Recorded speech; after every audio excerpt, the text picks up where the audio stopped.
He didn't know this man. He hadn't heard his teaching. He wasn't there when he rode into Jerusalem or flipped tables in the temple. He hadn't followed him or betrayed him or even hated him. He was a soldier, a centurion.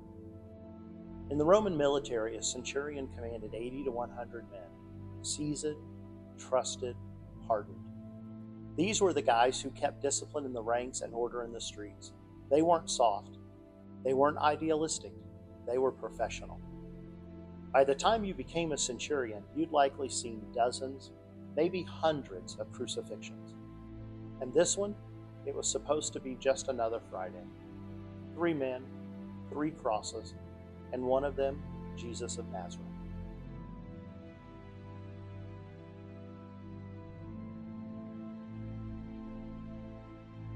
Jesus had already been flogged. And this wasn't just some slap on the wrist. It was a Roman scourging. They had whips embedded with bits of bone and metal, and it was designed to tear the flesh. Men didn't just bleed from it, they broke under it. So when we read Jesus stumbled on the way to Golgotha, that didn't surprise the centurion. It was expected. A man in his condition wouldn't last long. But I think something else stood out: the silence. Most condemned men cursed their executioners. They spat, begged, lashed out, anything to make it stop. But Jesus didn't. And when he saw a group of women crying for him, he didn't ask for help. According to Luke 23:38, he said, "Daughters of Jerusalem, do not weep for me. Weep for yourselves and your children." Who does that? The centurion had seen rebellion, resistance, and collapse. He'd never seen this kind of composure, not from someone this close to death.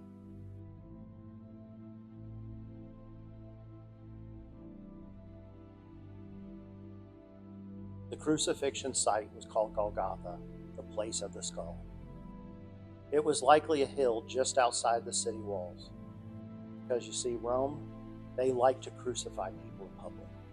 They liked to put them on roads where travelers passed, because crucifixion served as a warning. It wasn't just about the execution, it was about control.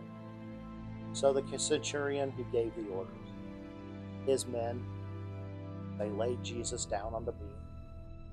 They drove iron nails through his wrists into the nerve clusters where it would really cause maximum pain but avoid hitting major arteries.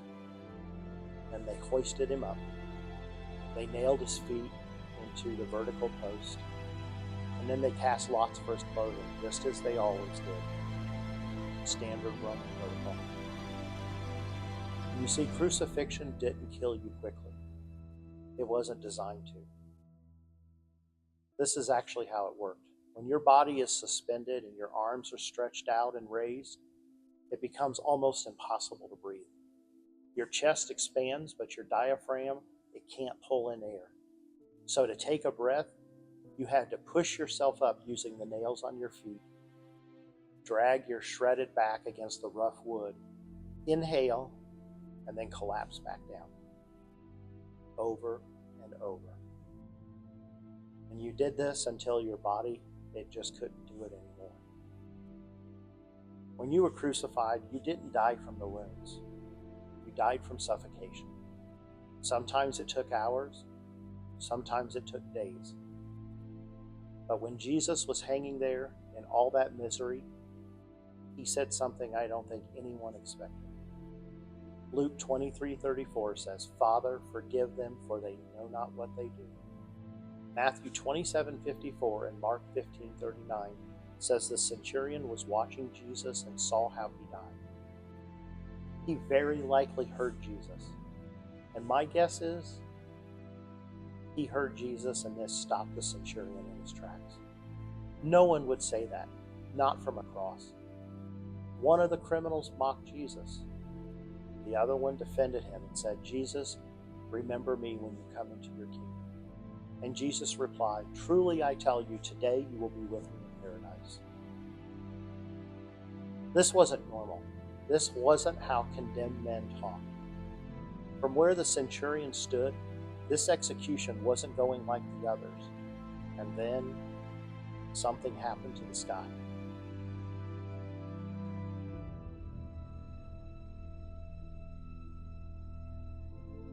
At noon, when the sun should have been at its peak, darkness fell. Not clouds, not a passing storm, something else. It lasted 3 full hours. And it wasn't just the gospel writers who reported it. A Greek historian named Phlegon of Tralles, writing in the 2nd century, mentioned a great eclipse and an earthquake during the 4th year of the 202nd Olympiad, Olympics if you will, which lines up with AD 33. And that is the same year that most scholars believe Jesus was crucified. He wrote that at the 6th hour, noon, the sun went dark and stars appeared in the sky. He also said there was a violent earthquake in Bithynia, a region not far from Jerusalem. Other writers picked up on it too. Thales, who was a 1st century Roman historian, also referenced the darkness, though he tried to explain it away as a solar eclipse. But here's the really interesting thing.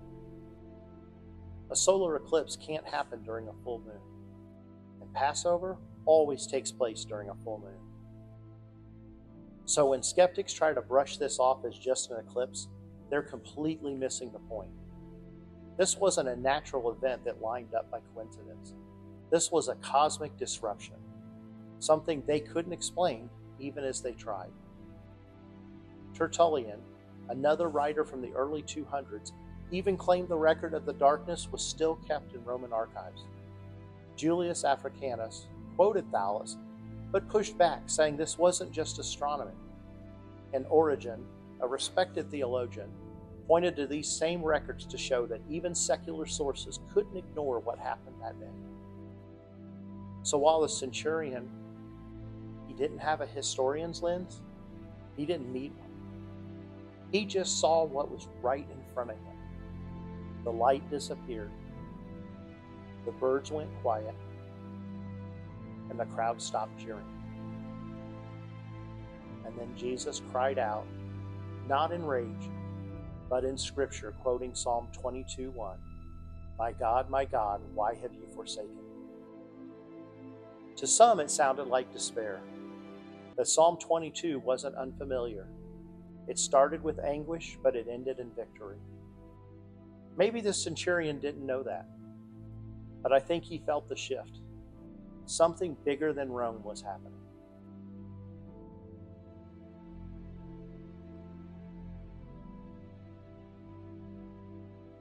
Jesus didn't fade into unconsciousness like most men.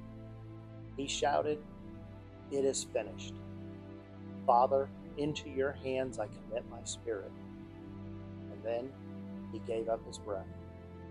And that is when everything broke loose. The earth shook, rocks split. The curtain in the temple, which, by the way, was 60 feet tall and several inches thick, tore from top to bottom. It wasn't just spectacle, it was a statement. And the centurion, who had seen death so many times it barely registered, stood in shock. And he said the words that have been echoed ever since. Mark 15:39. Surely this man was the Son of God. That moment matters because this man wasn't a religious scholar. This man didn't know the prophecies. This man wasn't looking for a Messiah. This man was just doing his job. And yet, he saw it. He saw the truth in a broken man. He saw strength and surrender. He saw a kind of love that didn't make sense. The centurion was an outsider. He was a man used to violence, indifferent to suffering, and likely hardened by routine executions. And yet, he was the first to recognize Jesus after his death. The centurion didn't see Jesus heal the blind or feed the multitudes. He only saw him bleed. He only saw him suffer. And he only saw him forgive. And that was enough. So we have to ask ourselves, Do I only recognize God when he shows up in power? Or can I see him in the middle of suffering where it looks like loss, weakness, or defeat? What he saw in the middle of so much suffering and pain changed him. If there was room at the foot of the cross for him, there's room for all of us.